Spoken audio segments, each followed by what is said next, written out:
tirando, pero no la utilizo. Acá vamos a ver lo que es la relación de corriente activa y reactiva en este triángulo que ven acá.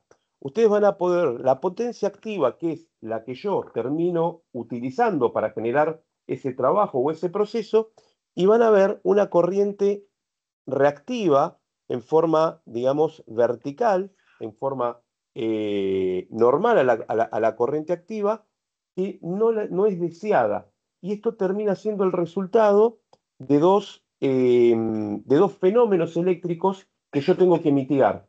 Finalmente, la corriente que yo termino, la potencia que yo termino tomando de la red eléctrica, va a ser la suma, digamos, la suma trigonométrica de estos dos parámetros, que vendría a ser la hipotenusa de este triángulo.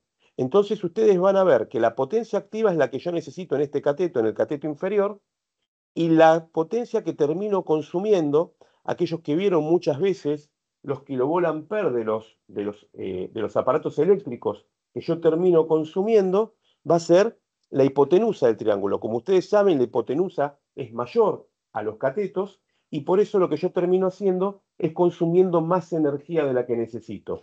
¿Cómo puedo yo resolver este problema? Bueno, yo tengo que llevar al mínimo, digamos, el cateto de la potencia reactiva, ¿sí? ¿Cómo lo hago? Bueno, hay equipos que se utilizan para mitigar justamente este fenómeno. Vamos a ver de qué se trata el factor de potencia y cómo podemos mitigarlo. Otra de las cosas que también me afectan al factor de potencia es la distorsión armónica. ¿Qué son los armónicos? Recuerdan, quizás en el curso de energía fotovoltaica estuvimos viendo que, digamos, el tipo de potencia, el tipo de corriente que nosotros utilizamos en las casas, en los edificios, en las industrias, es la corriente alterna. La corriente alterna tiene un tipo de señal sinusoidal, es decir, este tipo de señal que ustedes ven acá, ¿sí? Donde justamente el cable de las fases o los cables de las fases tienen este tipo de señal. Ustedes saben que el neutro, que ya lo deben saber, que el neutro no tiene potencia y que toda la potencia está dada por el cable de las fases. Bueno, justamente el cable de la fase va cambiando su potencial de positivo y negativo 50 veces por segundo, ¿sí? Y por eso nosotros tenemos en nuestra red eléctrica acá en Argentina una tensión, digamos, una frecuencia de 50 Hz. Y esas 50 veces son estas ondas que ustedes ven acá. Mientras estas ondas están perfectamente alineadas y tienen la forma sinusoidal, es la forma en la que yo mejor voy a poder aprovechar la energía. Cuando esa onda se me va deformando, yo voy a ir perdiendo la frecuencia y yo lo que voy a tener es una pérdida del aprovechamiento de esa energía. Y justamente los circuitos electrónicos, como pueden ser las reactancias de la luz, los circuitos electrónicos de los motores, todo tipo de circuitos electrónicos, lo que hacen muchas veces es trabajar en distintas frecuencias, pero digamos en múltiplos de la frecuencia fundamental. La frecuencia fundamental son esos 50 Hz que vimos en la pantalla anterior, ¿sí? Y distintos circuitos electrónicos pueden trabajar en vez de 50 Hz en 100 Hz, en 200 Hz, en 250 Hz, ¿sí? En distintas frecuencias que son múltiplos de la frecuencia fundamental. Cuando esto sucede, lo que hacemos es meter distorsión dentro de la frecuencia de la línea eléctrica. Y lo que termina pasando es esto que vemos acá en este gráfico, donde podemos ver, ¿sí? Digamos, si ustedes llegan a ver acá, la onda verde es la onda fundamental, lo que yo quisiera tener en mi red eléctrica interna, y podemos ver cómo un armónico, que puede ser 2, 3, 5, 10 veces la frecuencia de la onda fundamental, termina deformando ese gráfico sinusoidal, ¿sí? Como se ve en la curva negra, donde si bien se respeta la frecuencia, pero ya la forma no es sinusoidal. Y eso lo que vamos a hacer es perder eficiencia en el aprovechamiento eléctrico de la energía. Y esta es otra de las cosas que impacta en el factor de potencia. Entonces, vamos a ver que el factor de potencia se ve afectado básicamente por dos parámetros. El primer parámetro es el coseno del ángulo φ. El ángulo φ fue ese ángulo que vimos en el triángulo, donde nosotros vimos que uno de los catetos es la potencia reactiva, ¿sí? Que es una energía parásita que nos meten distintos tipos de circuitos, circuitos inductivos, circuitos capacitivos dentro de nuestra red eléctrica, ¿sí? Y eso es lo que más afecta al factor de potencia. Pero por otro lado, tenemos otro fenómeno que también afecta el factor de potencia y es la distorsión armónica, es esa deformación de la onda sinusoidal en la frecuencia fundamental que deberíamos tener en nuestra instalación eléctrica para poder aprovechar de la mejor manera toda la energía que recibimos de la red eléctrica. ¿Cómo se corrige el factor de potencia? Bueno, justamente para corregir digamos, el parámetro que más afecta al factor de potencia, que es el ángulo, el coseno del ángulo phi, hace mucho tiempo se viene utilizando, probablemente muchos de ustedes escucharon hablar de los conocidos bancos de capacitores. Los bancos de capacitores corrigen en gran medida, ¿sí?, el factor de potencia porque pueden mitigar en gran medida la corriente reactiva. Pero los bancos de capacitores solo corrigen la corriente reactiva y muchas veces no la corrigen de la mejor manera, porque los bancos de capacitores lo que hacen es corregir cargas inductivas, no pueden corregir cargas capacitivas porque justamente son capacitores, ¿sí? Y la energía reactiva, que es la energía indeseada, está compuesta muchas veces no solo de cargas inductivas, sino también de cargas capacitivas. Depende de los circuitos electrónicos que tenemos dentro de nuestra instalación eléctrica. Entonces, lo que hacen los bancos de capacitores es corregir gran parte de la desviación del coseno phi. Mientras más chico va a ser la carga de corriente reactiva, más chico va a ser el cateto del ángulo, el cateto opuesto del ángulo phi, ¿sí? Y por eso también más grande va a ser mi coseno phi. Mientras más grande sea la corriente reactiva que tenga, el coseno va a ser inversamente proporcional y voy a tener un coseno phi bajo, que es lo que yo no quiero, y es lo que me genera esa corriente parásita que no solo me complica la eficiencia energética de mi instalación interna, sino que también le mete distorsión adentro de la línea del prestador, adentro de la línea del distribuidor de energía eléctrica, y por eso es que también no solo me cobran esa energía, sino que cuando tengo un parámetro bastante elevado de corriente reactiva, es decir, un coseno phi muy chico, a mí me terminan penalizando, me ponen penalidades económicas por tener una instalación eléctrica muy poco eficiente. Además de los bancos de capacitores, que ya son bastante viejos, después como segunda generación de soluciones empezaron a venir los correctores de potencia, los filtros correctores de potencia, que son un poco mejores que los bancos de capacitores porque pueden corregir en mejor medida el coseno phi, pero el problema que tenían es que no corregían la distorsión armónica. Y para la distorsión armónica también digamos, se diseñaron filtros activos de frecuencia para corregir la distorsión armónica. Pero el problema era que cuando yo en una instalación eléctrica ponía filtros activos de potencia y ponía filtros activos de frecuencia, entre los dos se hacían problemas. Es como que se molestaban uno al otro. Y era muy difícil poder poner en una misma instalación eléctrica filtros activos de potencia y filtros activos de frecuencia. Entonces, para corregir eso, justamente se diseñaron los sistemas SVG. ¿Qué es un sistema SVG?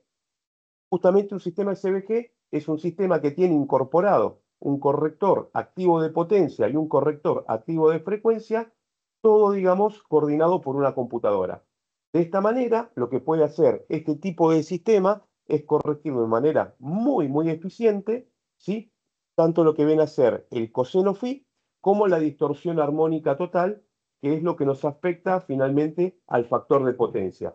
Con este tipo de equipos podemos llegar a tener desde factores de potencia muy malos, corregirnos prácticamente a un factor de potencia ideal, ¿sí? Factor de potencia que está por encima de 0,99, que es lo que no pueden hacer los bancos de capacitores y es lo que muchas veces no pueden hacer una combinación de filtros activos de potencia con filtros activos de frecuencia.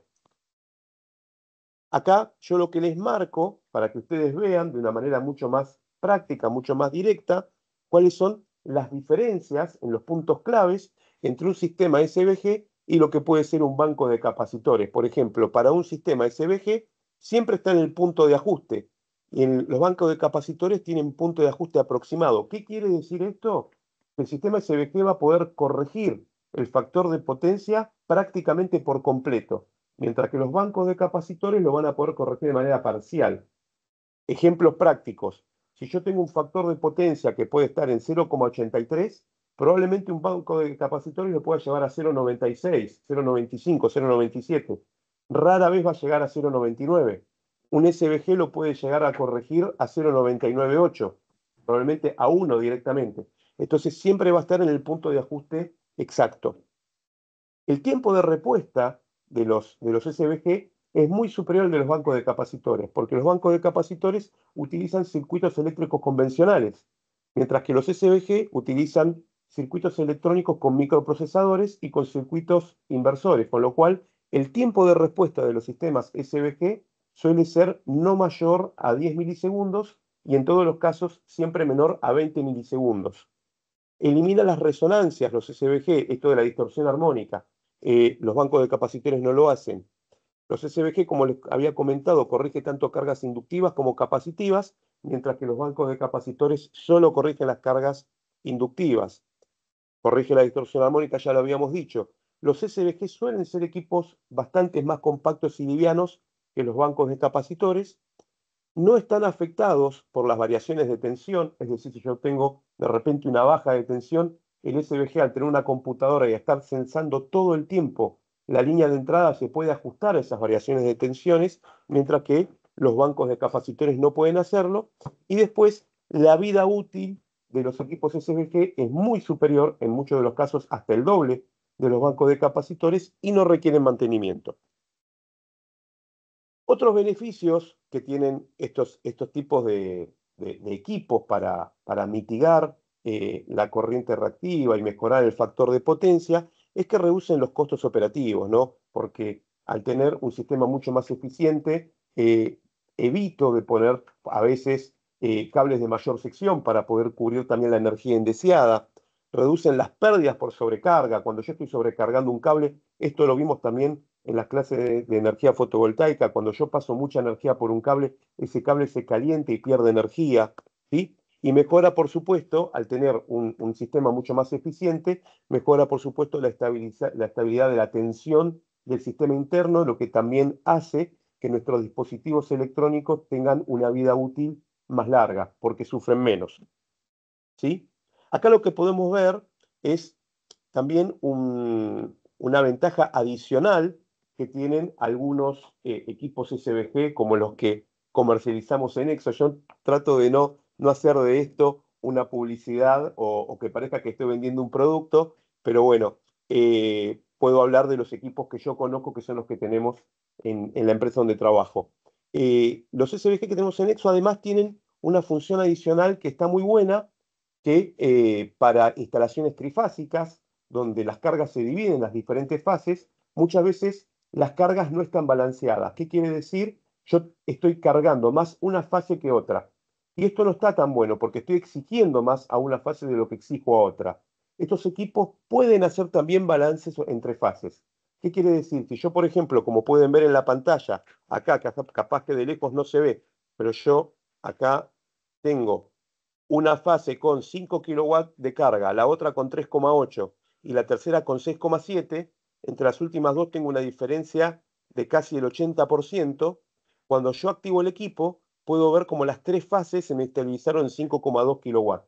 Y esto es muy sano para la red eléctrica, ¿sí? Esto lo que hace es aliviar mucho las sobrecargas que pueden sufrir los cableados, los elementos de protección.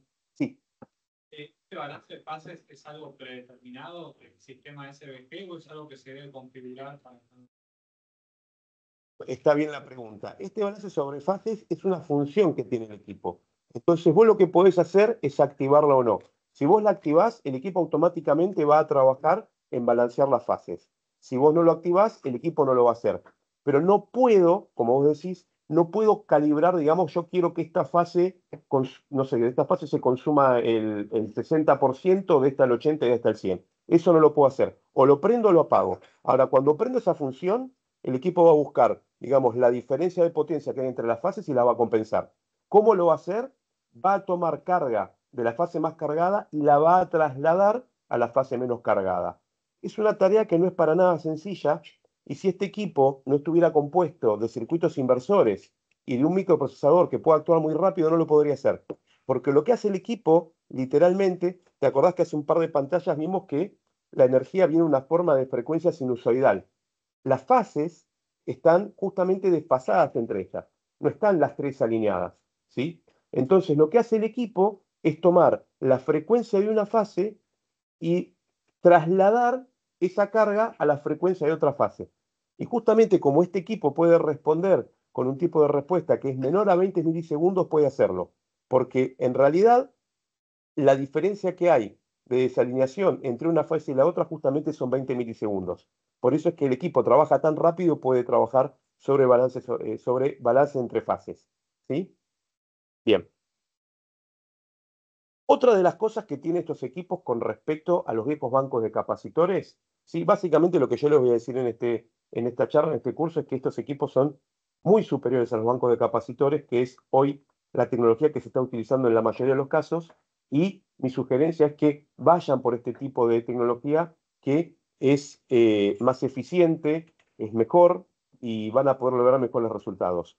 Otra de las cosas que tienen estos equipos, que al tener una computadora, tienen un tablero de control, tienen un dashboard. En ese dashboard lo que van a poder ver ustedes es una especie de registro, lo que nosotros llamamos log, ¿sí? De todos los sucesos que fueron presentándose a lo largo del tiempo de funcionamiento del equipo. Si ustedes van a ver una bajada de tensión, o van a ver un corte en una fase, o van a ver una interrupción de energía, o cualquier, digamos, falla en la línea eléctrica, el equipo lo va a registrar y va a ser una especie de bitácora, ¿sí? Un registro de todas las cosas que pasaron. Entonces, por ejemplo, ustedes tienen una línea de producción y en ese momento una máquina dejó de funcionar y ustedes no saben por qué fue, pueden ir justamente al tablero de control y ver qué pasó en ese momento, y quizás el equipo SBG les dé la respuesta, les pueda decir que se cortó una fase o que se interrumpió la energía, que hubo un microcorte. Otra cosa que tienen los sistemas SBG son alarmas, ¿sí? Antes de que haya un problema en la red eléctrica,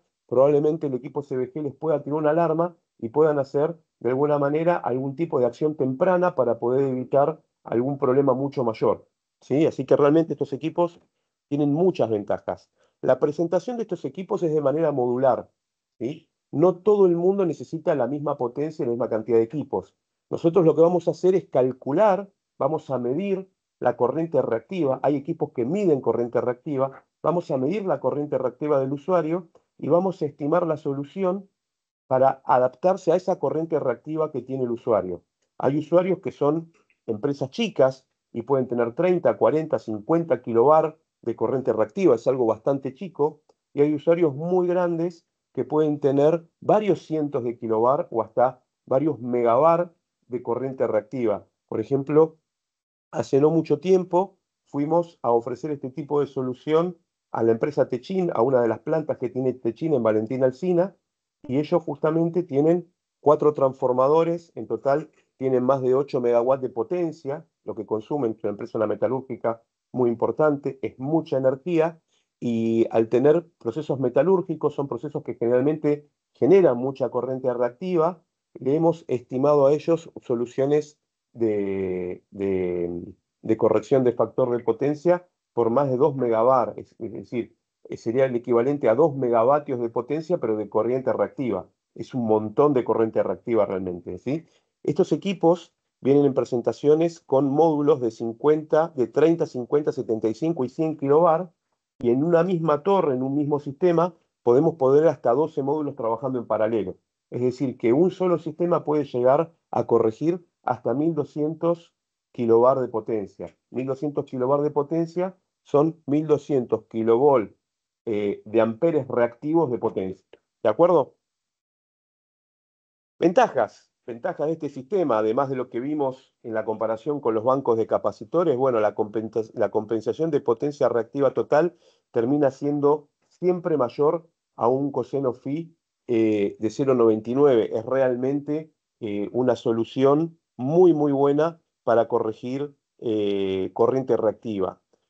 Tiene corrección continua y no escalonada, es decir, que todo el tiempo me va a corregir la corriente, no es que va a tardar en reaccionar, corrige, esto ya lo habíamos visto en la comparación con los bancos de capacitores, corrige tanto la potencia capacitiva como la inductiva.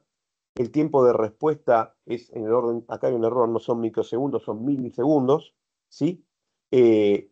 Algo que no habíamos dicho, estos equipos tienen la capacidad de poder corregir las tres fases de manera individual. Muchos de los bancos de capacitores no pueden hacerlo, corrigen por igual. Estos equipos pueden dividir las fases y aplicar la corrección exacta en cada una de las fases, ¿sí? La presentación es versátil, como les mostré, son módulos que podemos ir diseñando el sistema de acuerdo a la potencia que necesitamos. Se pueden poner módulos raqueables, si el sistema es grande, si el sistema no es grande, se pueden poner módulos amurados a la pared. Justamente si vamos a utilizar una instalación de uno o dos módulos, yo siempre sugiero amurarlo a la pared porque ocupa menos espacio. Si ya son tres módulos en adelante, sugiero poner un rack porque es la manera más práctica de instalar los equipos, ¿sí?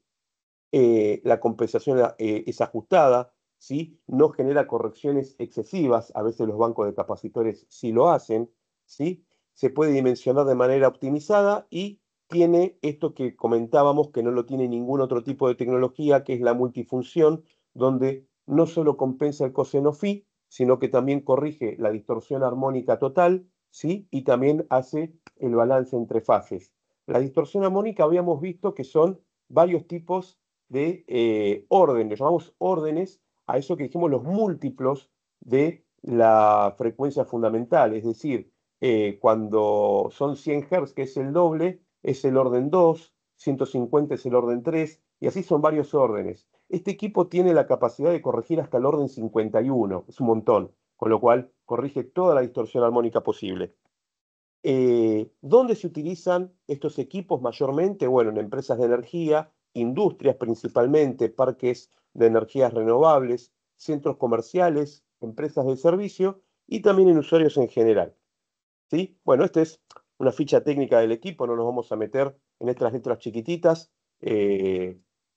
Sí comentarles que estos equipos, los que son confiables y al momento de tener que elegir un equipo como este, lo que yo les sugiero es que presten atención a las certificaciones que tienen estos equipos. Por ejemplo, el equipo que comercializamos nosotros tiene certificaciones de compatibilidad electromagnética, seguridad eléctrica y también está apto para equipos de telecomunicaciones. Y este en especial cuenta también con la certificación de la de la Comunidad Europea. Bueno, esto sí es un poco propaganda, ¿sí? Trabajamos con tecnología avanzada, calidad de producto, bueno, lo mejor que puedan conseguir en el mercado.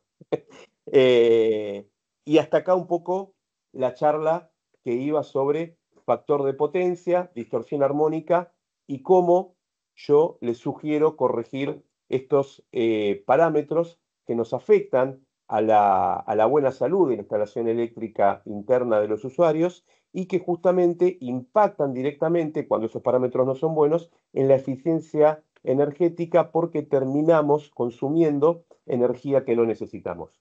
¿Sí? Así que ahora, si tienen preguntas o si quieren saber algo más sobre este tema, les dejo un espacio para que puedan consultar. Este tema de O los mareé o fue todo demasiado claro. Yo creo que fue más la primera que la segunda. ¿Sí? ¿Ninguna pregunta? Yo quería preguntar cuál era la relación con el costo. Si era que funcionalmente, yo digo, Muy, es, pero es- no, es la lamentablemente pregunta no creo que sea malvada. barato. Es la pregunta malvada. Está muy bien. No, pero está bien porque afortunadamente, sí, por supuesto, estos sistemas son más caros. Es una tecnología nueva, es una tecnología mucho más completa. La verdad es que, digamos, en la parte técnica casi no hay punto de comparación y evidentemente estos sistemas son mucho más caros. Ahora no son tanto más caros. Te voy a dar una respuesta, no te voy a dejar sin respuesta. Eh, Cuando vos tratás de hacer un banco de capacitores que puede llegar a ser mínimamente comparable por un SBG, la diferencia económica no termina siendo mayor al 20 o al 30%. ¿Por qué digo mínimamente comparable? Porque bancos de capacitores hay un mundo. Hay bancos de capacitores muy básicos y que los muy básicos, en muchos de los casos, no logran hacer el trabajo que tienen que hacer. Después a esos bancos de capacitores les podés ir agregando complejidad para que sea un banco de capacitor, digamos, mejor, más sofisticado, les pones automatismos, les bajás los escalones. ¿Viste? Yo comentaba que los bancos de capacitores no corrigen en el punto justo. ¿Por qué? Porque los bancos de capacitores están compuestos con capacitores que son de 50 kilobar, 100 kilobar, 25 kilobar. ¿Y cómo funcionan? Van acoplando, digamos, escalones hasta llegar a la potencia de corrección más aproximada que vos tenés que llegar. Entonces, si dentro de tu banco de capacitor, tu capacitor más chico es de 50 kilobar y vos tenés que corregir, por decirte algo, no sé, 375, vas a tener que elegir entre corregir 350 o corregir 400. ¿Me explico? Entonces, mientras más bancos de capacitores más chicos pones, más caro es el banco de capacitores. Mejor funciona, pero más caro es. Después, cuando le agregas automatismo para que trabaje, digamos, para que en vez de reaccionar cada 30 segundos, reaccione para cada 5 segundos o cada 10 segundos, también se vuelve más caro. Entonces, cuando vos vas a un banco de capacitor realmente bueno, comparado con un equipo de SBG, a veces tenés 20% de diferencia, 30%, no más que eso. Y con los equipos SBG tenés el beneficio, además de estar digamos, en un grado de corrección muy superior, pero además corregir la distorsión armónica, que el banco de capacitores no lo hace, y también puedes hacerlo en las interfaces. Entonces, muchas veces, a mi criterio, ¿sí? La verdad es que conviene. Y cuando hablamos de valores netos, tampoco estamos hablando de valores muy grandes. Para que vos te des una idea, ¿viste esa factura que vimos al principio? Es una empresa que tiene 300 kilowatts de potencia. ¿Sí? Para corregir 300 kilowatts de potencia, vos no tenés que poner 300 kilowatts, porque justamente esa empresa, si tiene un problema, no va a tener 300 kilowatts, además de los 300 kilowatts, es como que ahí viene la compañía eléctrica y te corta la atención, te dice, flaco, hasta que no corregís esto, no te sigo dando energía. Generalmente una empresa de 300 kilowatts de potencia que tiene problemas y tiene que corregir corriente reactiva, necesita un equipo en el orden de la mitad, de los 150 kilowatts. Para corregir eso tenés que calcular en el orden de los 15.000, 18.000 dólares. ¿Sí? Estamos hablando de una empresa que paga 10 millones de pesos, ¿sí? Todos los meses. Entonces, de repente, que tenga que invertir en una solución de menos de 20.000 dólares para ahorrarse quizás 2, 3, 4 millones de pesos todos los meses, ¿sí? Terminás repagando el sistema en un año y medio. Entonces, el valor neto no es elevado. Creo que ahí, ¿sí? ¿Sabía la respuesta? Sí, sí. Bárbaro. Había otra pregunta. ¿Era la misma? ¿Algo más? Es viernes. Sí, a mí la pregunta que me surge, dale, algo.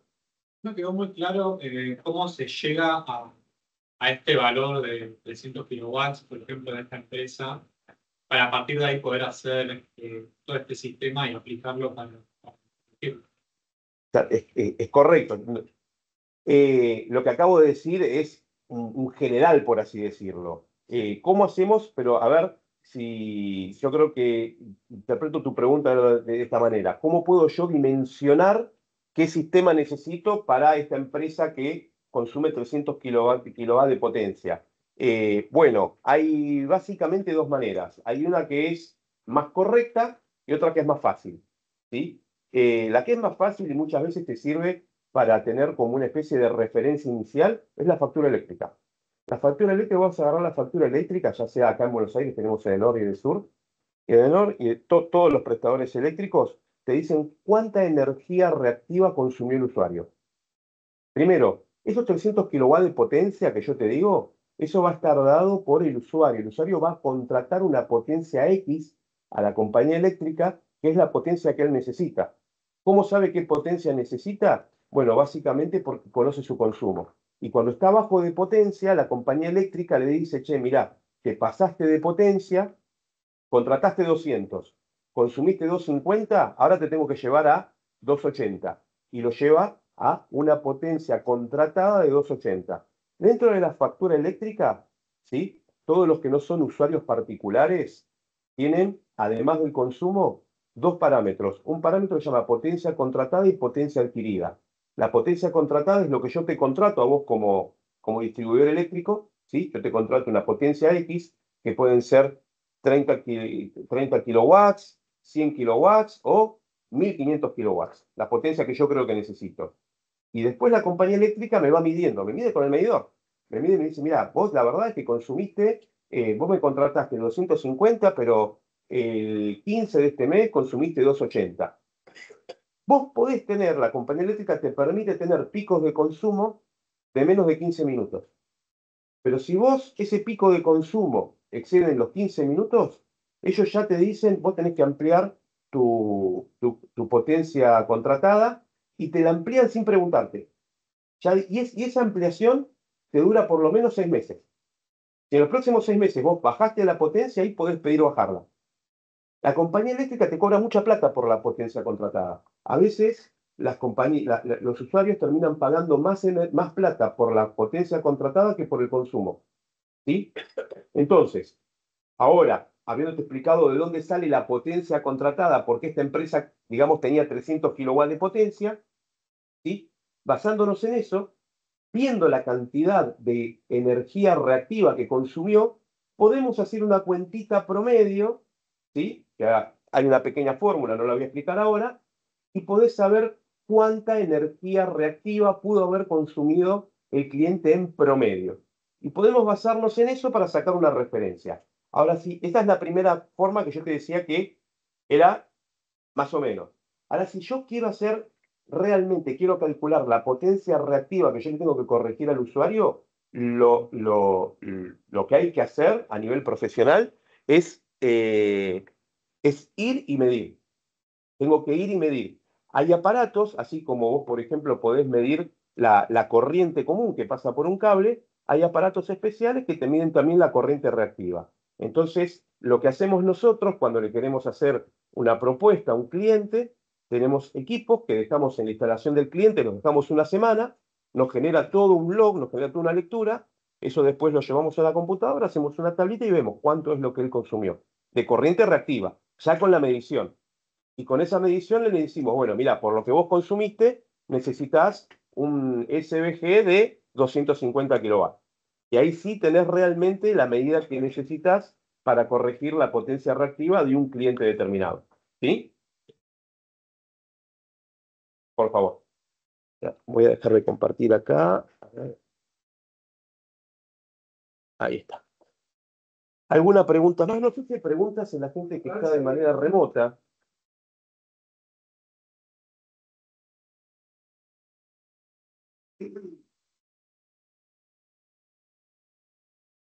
Mientras tanto, ¿alguno de los presentes alguna otra pregunta? O... ahí me... ¿Cómo? Muy bien, muy bien, muy bien, muy bien, muy bien. A ver, el equipo se puede situar prácticamente en cualquier lugar. La pregunta es dónde lo conectamos, porque después tiramos un cable y lo conectamos. ¿Sí? La conexión de estos equipos no puede ser en cualquier lugar. Tiene que ser entre la acometida, ¿sí? Y, digamos, la primera división dentro del tablero general de baja tensión. ¿Sí? Yo lo puedo poner entre el tablero y la acometida o lo puedo poner adentro del tablero general de baja tensión, pero teniendo en cuenta de que no me queda ningún circuito afuera de este equipo. ¿Me explico? ¿Sí? Lo puedo poner, por ejemplo, el tablero general de baja tensión, generalmente si es un tablero grande, tiene lo que llamamos una protección que se llama, digamos, interruptor de caja moldeada. Son como una especie de termomagnéticas y diferenciales, todo en uno que son grandotes. Entonces, yo eso lo puedo poner aguas abajo de ese interruptor de caja moldeada, pero no lo puedo poner aguas abajo de la primera división, donde yo ya empiezo a dividir los circuitos en distintas termomagnéticas, ya ahí no, porque estoy corrigiendo parte de la instalación y no toda la instalación. ¿Sí? Este equipo se conecta con cables de potencia, es decir, yo pongo los cables en paralelo a ese conductor, ¿sí? Que puede estar entre la cometida y el tablero, por ejemplo, y antes o después de la conexión, pero no circuitos abajo, lleva lo que llamamos transformadores de corriente, o toroides, o dispositivos de medición indirecta. Son distintos nombres que tienen el mismo dispositivo. Son bobinas que yo le pongo alrededor del cable, y estas bobinas lo que hacen, por inducción, miden la cantidad de corriente que pasa por el cable. Y aparte yo el equipo también, al conectarlo digamos, con cables de potencia hacia la instalación eléctrica, también puedo medir la tensión. Midiendo corriente y midiendo tensión, tengo todos los parámetros que necesito para corregir lo que yo necesite dentro de la instalación eléctrica. Y es lo que hace el equipo de manera automática con una computadora que tiene adentro. ¿Sí? No, sí, sí, sí, sí, sí, sí. Fíjate, a ver, vamos a ver acá. Claro, fíjate acá, ¿ves? ¿Ves ahí? Nosotros podemos poner los equipos adentro de un gabinete, ¿sí? Vos vas a ver acá, ¿ves estos? ¿Dónde está? Sí, sí, estos equipos, quizás no lo mencioné y no quedó del todo claro. Estos equipos se utilizan casi siempre en instalaciones industriales. Yo en mi casa no voy a tener un equipo como este. En consorcios puede ser, en consorcios. En consorcios puede ser algún equipo chico de esto. También vienen, les comentaba que también vienen presentaciones donde estos módulos se pueden poner en la pared y ya viene con una pantalla del módulo, con lo cual tenemos módulos de hasta 100 kilobar, un solo módulo puede corregir hasta 100 kilobar. En el caso de un edificio de departamentos, seguramente con un módulo suficiente, ¿sí? Pero todos estos equipos están pensados por usuarios que no son T1. T1 son los usuarios domiciliarios. Eh, las compañías eléctricas a usuarios domiciliarios todavía no están penalizando, no los penalizan por la corriente reactiva. ¿Consumimos corriente reactiva? Sí, por supuesto, pero nos perdonan. ¿Sí? Las compañías eléctricas, digamos, castigan económicamente y penalizan más a todos los usuarios que no son usuarios domiciliarios, son usuarios comerciales y usuarios industriales, que son en realidad los que también consumen más corriente reactiva. Sí, sí, esto pasa en todos los países. Esto pasa en todos los países y en muchos países son hasta más estrictos que nosotros. Sí, sí, sí, sí, sí, sí. Vale la pena mencionar que esto que yo les comentaba al principio, de que están siendo más exigentes con los parámetros de factor de potencia, ahora está pasando acá en Buenos Aires y en el Gran Buenos Aires. En el interior de Argentina todavía no cambiaron la regulación, pero seguramente lo vayan a hacer también. ¿Sí?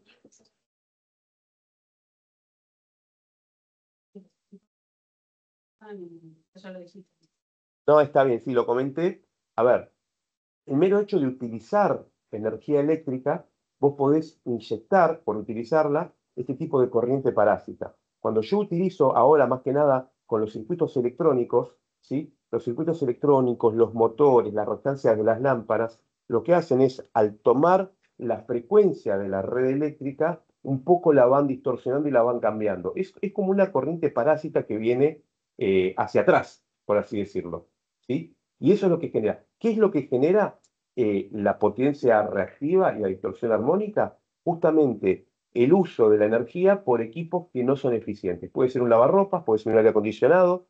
eh, Esto en casa, que no es tanto, pero en las industrias hay muchos procesos por inducción. Por ejemplo, las industrias metalúrgicas hacen soldaduras por inducción, hacen horneados por inducción. Los hornos más eficientes, los que llegan a mayor temperatura, son los hornos inductivos. ¿Sí? Y esos hornos inductivos generan mucha corriente reactiva.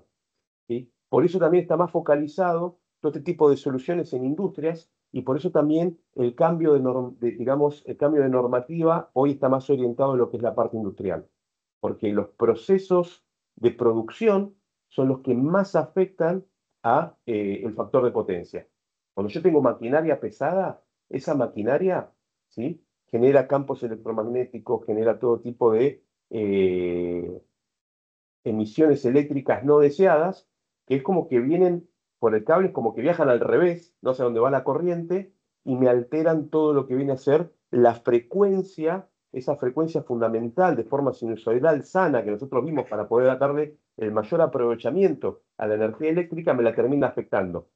Al yo como usuario, además, inyectarle esa distorsión en la red eléctrica, porque esa distorsión además se va de mi fábrica o de mi casa y viaja hacia la red eléctrica, llega hasta el transformador, también estoy afectando digamos, la calidad de energía que reciben otros usuarios, ¿sí? Del prestador eléctrico. Es decir, yo si tengo un sistema muy ineficiente, puedo terminar, claro, puedo terminar afectando a mi vecino.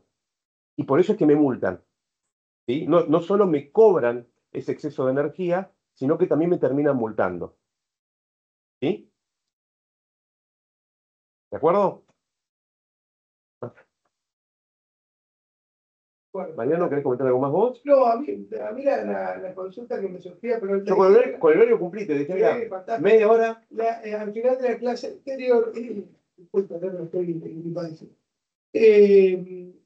Alguien te había consultado acerca de la conveniencia o no de utilizar este tipo de energías en, por ahí, proyectos de viviendas más sociales o viviendas de menores recursos, digamos. Sí, ahí hablamos de energía fotovoltaica. Sí. Es una Correcto. pregunta que me pareció piola y la quería reproducir porque acompañaba lo que preguntaba él en términos de costo. Y imagino que si uno lo piensa en sistemas de viviendas por ahí de escasos recursos, bueno, es el primer punto que todos van a mirar, ¿no? O sea, costo-beneficio.